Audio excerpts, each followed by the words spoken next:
everyone, I'm here with Dr. Bill Campbell, one of my favorite guys in the industry. He's a professor of exercise science at University of Southern Florida, and he's also the director of the Performance and Physique Enhancement Laboratory. Yeah, he's got a lot of really cool training equipment there. He's got a hip thruster, you've got a booty builder. Yes. What else do you have? You have a lot of things. Multiple squats, squat stations, 2 deadlift platforms, 2 hip thrusters, cable crossover, lat pull So you down, can do leg everything extension. there. We do it. We have an entire training lab where we can supervise all of our subjects. Yeah. So he's really interested in doing research on, correct me if I'm wrong, female physique athletes, but also just general population, fat loss and physique improvement.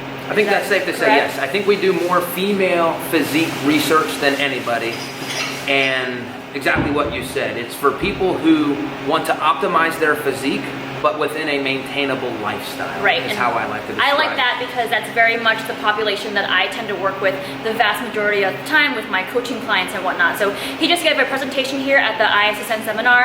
I had some follow-up questions. One of your slides was a huge warning about a really disturbing graphic image coming up, and I warned them. Yeah. I warned people to look away before I showed them. I actually did look away because I don't like gory stuff. Yeah, nobody does. It was pretty bad. Okay, so you said dieting makes the lean fatter. What do you mean by this statement?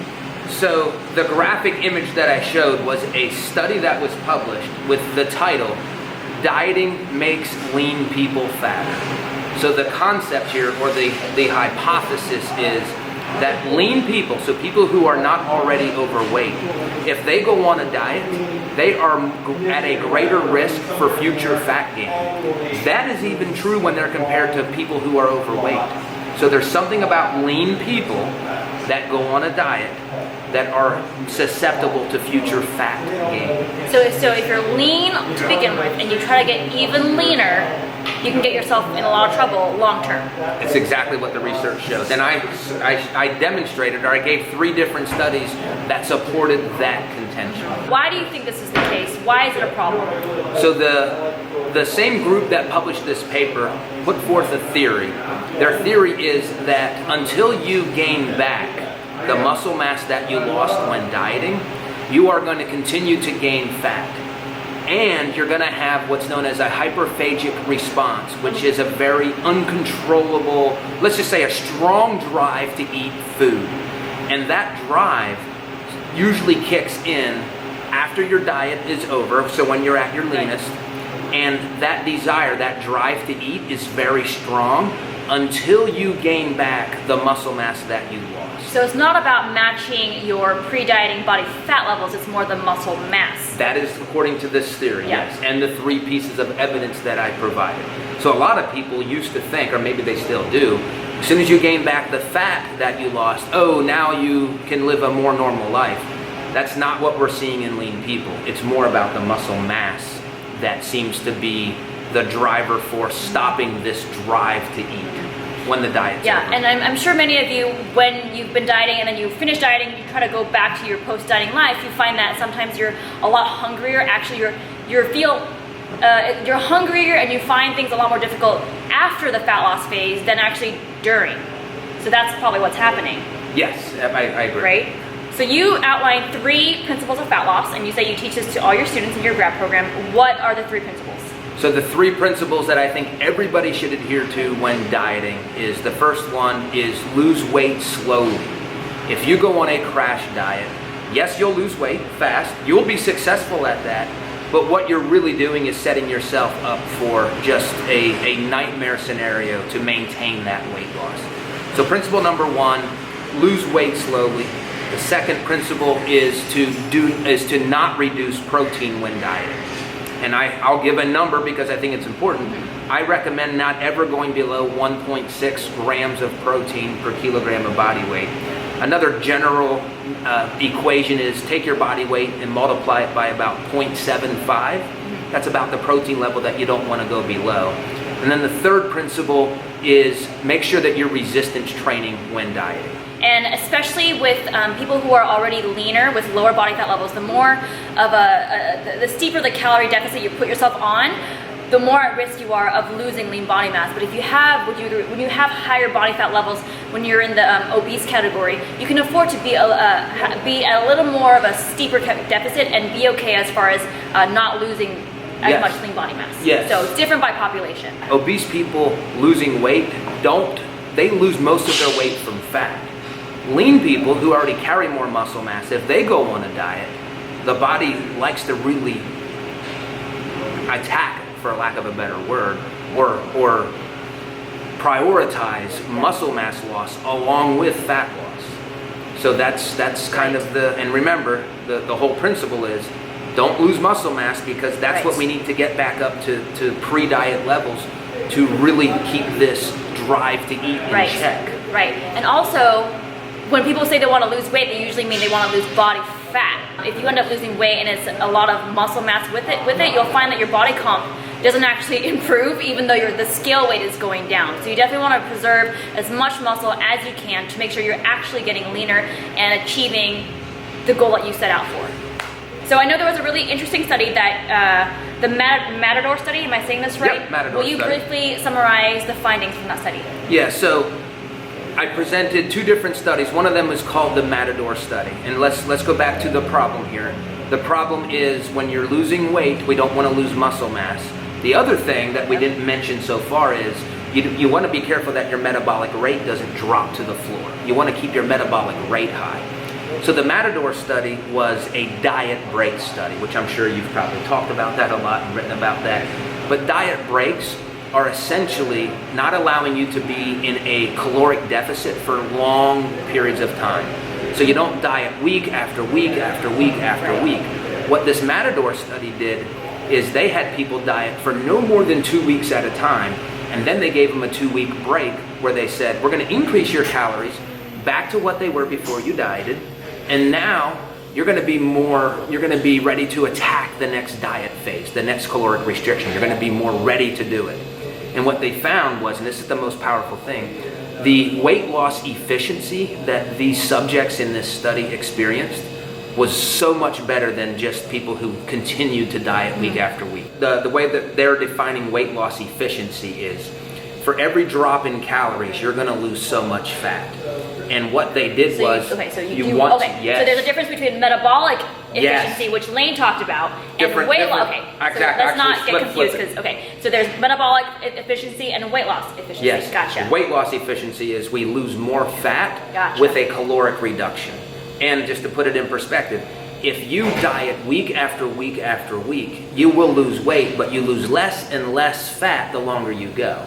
If you keep taking breaks in between your weight loss periods, your fat loss is continuing to be very efficient with your caloric decrease. You in your lab did a similar study but different time frame. So what did that look like? Yeah, so what we did, and it's important to distinguish, the Matador study was in obese males.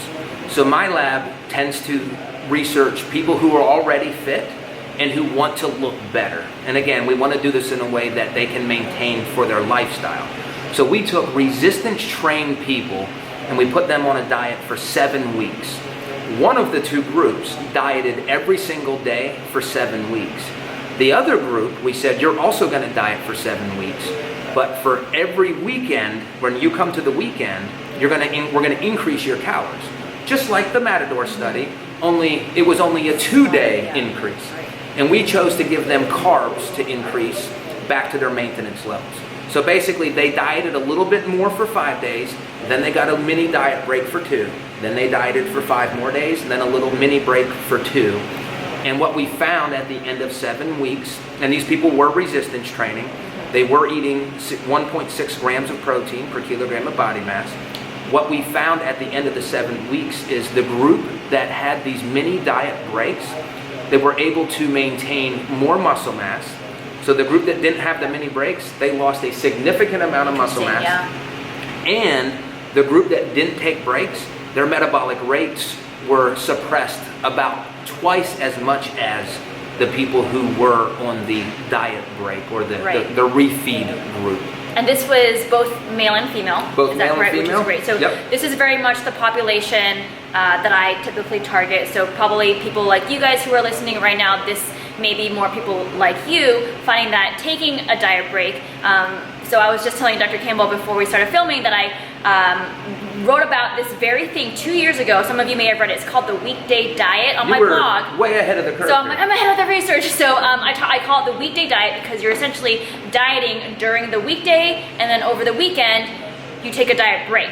And it's a strategy that I use with probably 80% of my clients, and my reasoning for doing so was more from an adherence and lifestyle standpoint, to where people usually like to relax a little bit more on the weekends, be less rigid with their diets, be more flexible so they can go out to eat, go out, enjoy a barbecue, maybe fit in an alcoholic drink. So that was my reasoning, but it turns out there may be some merit to it as far as being superior physiologically as well. Yeah, and I would say there is merit to it. I have data. Yeah. The data's been presented. And it'll be published. Yeah, we published this year. Awesome. Yeah. So, and if you think about it, and you're the psychology expert in my world, there's something about if I just had 2 days of eating a little more food, I'm ready to kill it on Monday. Like I'm ready to attack the diet a lot more. So I don't know if you did this, but if you maybe if it were to be repeated, to take actual psychological measures where you were to measure, I don't know, motivation. Maybe the binge eating scale would have been good. Measure disinhibition, measure cognitive restraint, all these different things that I measured in my master's thesis. I think we probably would have found is that the diet break group does a lot better across the board. Yeah. They have that dietary, I guess you could call it dietary relief, a lot more frequently than the diet group, the continuous diet group, who has to be on every single day. They don't get any kind of relief from it. No, nothing to look forward to. Right. So we are going to do a similar replication study this fall. We're going to take females only, so resistance trained females, and we're going to do a similar to what the Matador study did. So we're going to have one group diet for 6 straight weeks. The other group is going to diet for 2 weeks. Then we're going to give them a 1 week break of not dieting. Then another 2 weeks of dieting. Then another 1 week break from dieting. Okay, so 6 weeks in length. Yes. So one group will diet 6 weeks straight.